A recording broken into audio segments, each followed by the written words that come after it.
नृसिंहानां रसानां छन्दसामपि मंगलानां च कर्तारो वंदे वाणी विनायको। श्री गणेशाय नमः। श्री जानकी वल्लभो विजयते। आज की शंखनाद राम कथा में आपका स्वागत है, नंदन है, वंदन है और अभिनंदन है।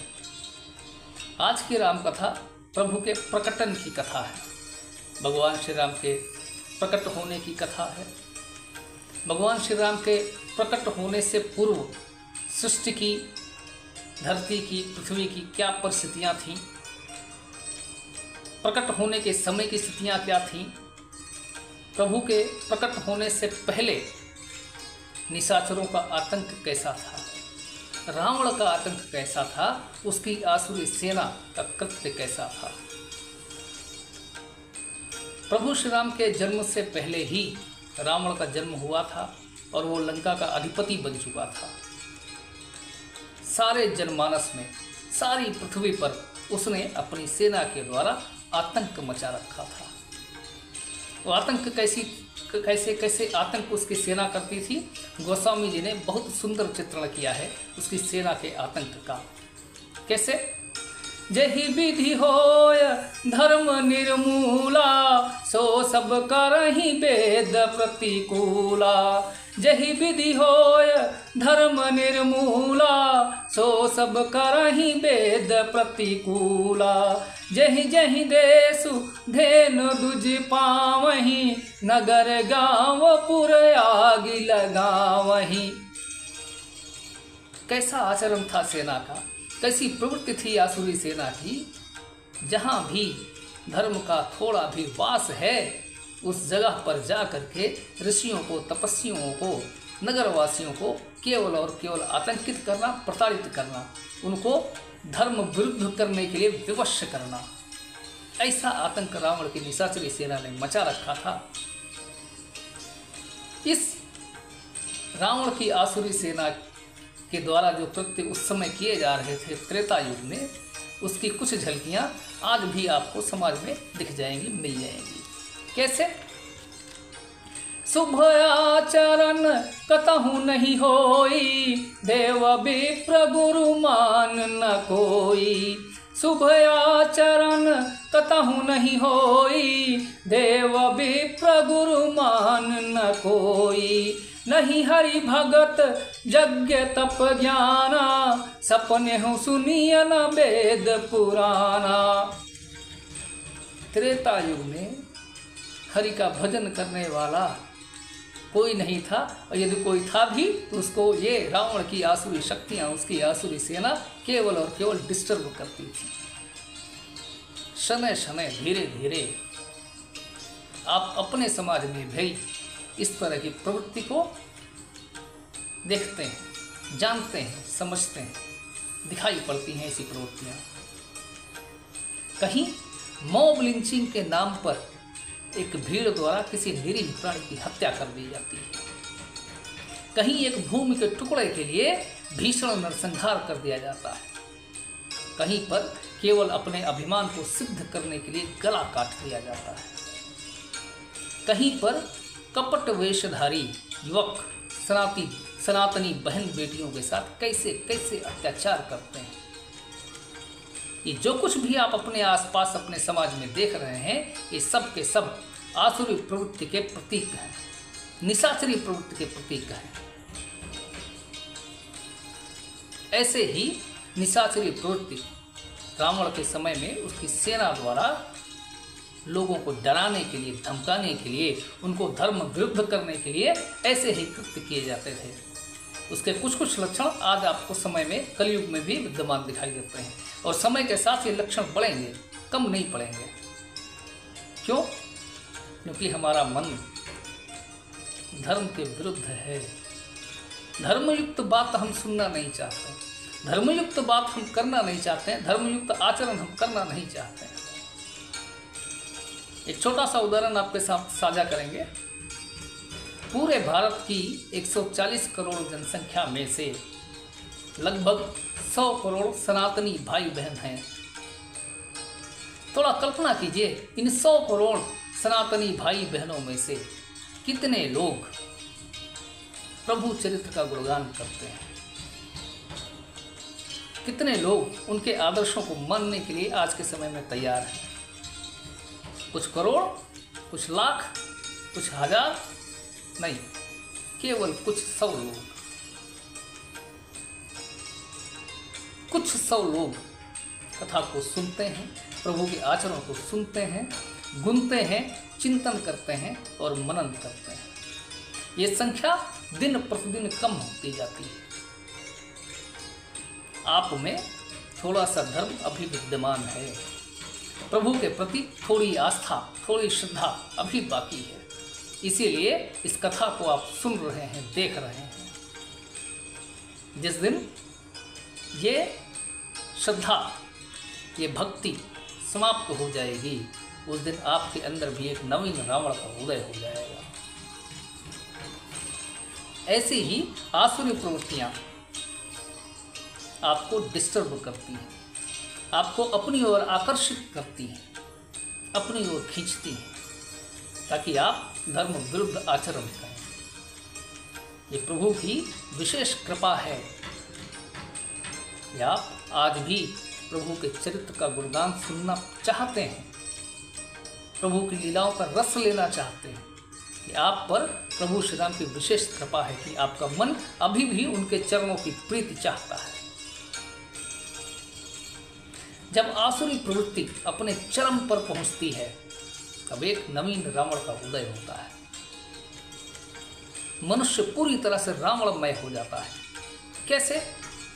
उसका मन केवल काम के अधीन होता है, उसका मन केवल अहंकार के अधीन होता है, उसका मन केवल भौतिक सुख साधनों के अधीन होता है। अहंकार से भरा हुआ मन, काम पिपासा से भरा हुआ मन, अहंकार के मद में चूर, कपट और दुष्ट विचारों से परिपूर्ण हमारा मन एक नवीन रावण का जन्म देता है, एक नवीन रावण का उदय होता है। जब हर व्यक्ति के मन में, हर घर में ऐसे विचार वाले पुरुष या महिला पैदा हो जाए, उत्पन्न हो जाए, तो उस समाज का परिदृश्य बदल जाता है। कैसे बदलता है समाज का परिदृश्य? बाढ़ई खल चाहूं और जुआरा, जे लंपट पर धन पर दारा। बाढ़ई खल चाहूं और जुआरा, जे लंपट पर धन पर दारा। माँ नहीं मातु पिता नहीं देवा, साधुन संग करवा मही सेवा।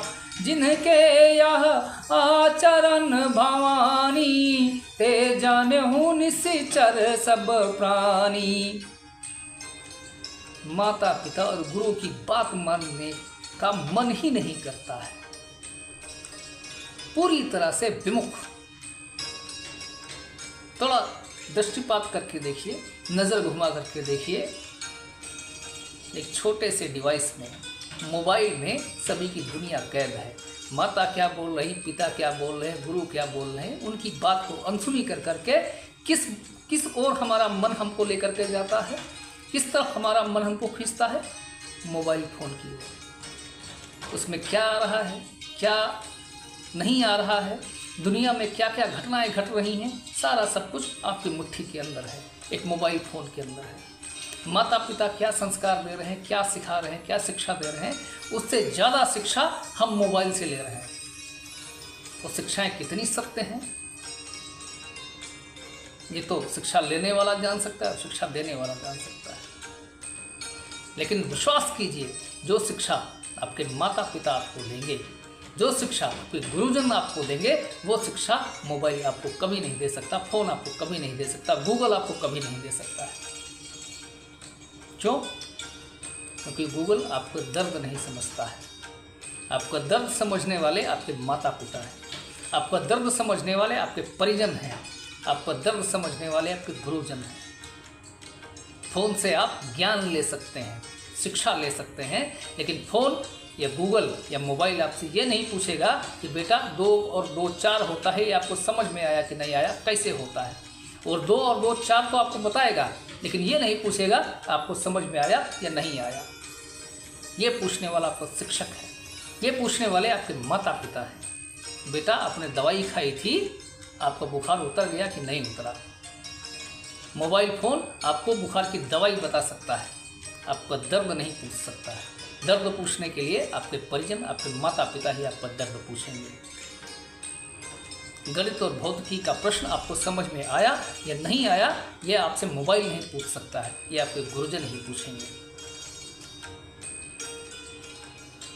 लेकिन हमारा मन आसुरी प्रवृत्तियों की तरफ बढ़ता जाता है, प्रबल होता जाता है, और बढ़ता है और बढ़ता है। ऐसे समाज में जब आसुरी प्रवृत्तियां प्रबल हो जाएं, जब हर घर में एक रावण, एक नवीन रावण का जन्म हो जाए, अत्याचार और आतंक इतना प्रबल हो कि लोग एक दूसरे को देखना ही ना चाहें, एक दूसरे की संपत्ति पे, एक दूसरे की मान मर्यादा पर कब्जा जमाने का प्रयास करने लगें, धर्म का पूरी तरह से नाश हो जाए, तब एक नवीन युग का उदय होता है, एक दिव्य और भव्य स्वरूप का उदय होता है। नए समाज की स्थापना के लिए, नव युग निर्माण के लिए, नए आदर्शों के प्रतिमान को स्थापित करने के लिए जिस दिव्य शक्ति का जन्म होता है वो है राम। प्रभु श्री राम का प्रकटन होता है। अनुकूल और प्रतिकूल दोनों परिस्थितियां हैं प्रभु के जन्म के समय। अनुकूल परिस्थितियां क्या हैं? क्योंकि सारे शुभ मुहूर्त एक साथ इकट्ठा हो गए, ठहर गए हैं। प्रतिकूल परिस्थितियां क्या हैं? धर्म पूरी तरह से विलुप्त है, लोग धर्म परायण नहीं, लोग एक दूसरे को देखना नहीं चाहते। राजा दशरथ के मन में पुत्र की कामना जब हुई तो उन्होंने गुरु वशिष्ठ से विचार विमर्श किया और गुरु की आज्ञा के अनुसार उन्होंने पुत्रेष्ठ यज्ञ करवाया। उस यज्ञ से जो चुरू निकला उसको सारी रानियों ने ग्रहण किया, जिसके फलस्वरूप सारी रानियां गर्भवती हुई। और उचित समय पर जब प्रभु के प्रकटन का समय हुआ तो सारी ऋतुएं, सारा समय, सारे मुहूर्त ठहर गए प्रभु की लीला को देखने के लिए, उनके प्रकटन को देखने के लिए। जोग लगन ग्रह बार तिथि सकल भये अनुकूल, चर अरु अचर हर्ष जुत राम जन्म सुख मूल, राम जन्म सुख मूल। दिन, तिथि, मुहूर्त सब कुछ स्थिर हो गया, ठहर गया प्रभु का प्रकटन देखने के लिए। नवमी तिथि मधु मास पुनीता, शुक्ल पक्ष अभिजित हरि प्रीता, मध्य दिवस अति शीत न घामा, पावन काल लोक विश्रामा। नवमी तिथि थी और अभिजीत मुहूर्त, जो प्रभु का सबसे प्रिय मुहूर्त है, उस मुहूर्त में प्रभु का प्राकट्य हुआ, प्रभु का जन्म हुआ, प्रभु ने अवतार लिया। एक दिव्य भव्य विराट और विशाल स्वरूप में प्रभु माता कौशल्या के सामने प्रकट हुए, जिसका वर्णन किया ही नहीं जा सकता है। ऐसा भव्य और विशाल स्वरूप लेकर के प्रभु ने माता कौशल्या को दर्शन दिए। कैसे?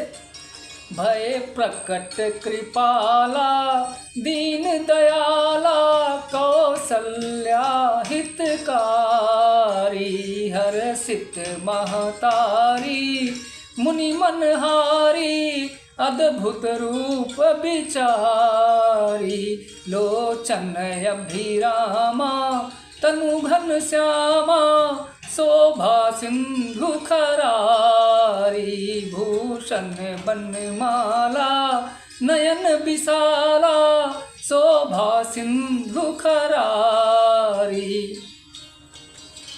दिव्य भव्य विराट और विशाल स्वरूप लेकर के भगवान का आगमन हुआ माता कौशल्या के सामने।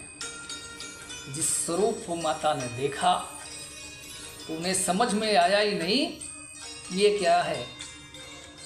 हमने तो पुत्र की कामना की थी, किंतु ये स्वरूप, ये पुत्र का स्वरूप तो नहीं है, ये तो कुछ और ही स्वरूप दिख रहा है हमको।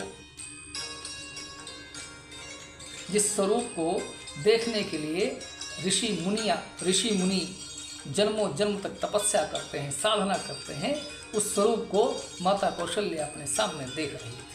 उनको इतना ज्ञान जरूर था कि ये स्वरूप मैं देख रही हूँ, ये श्री हरि का स्वरूप है, ये भगवान का स्वरूप है जो मेरे सामने प्रकट हुए हैं।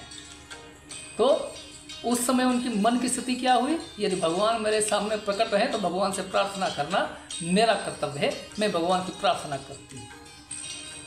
क्या प्रार्थना करती हैं?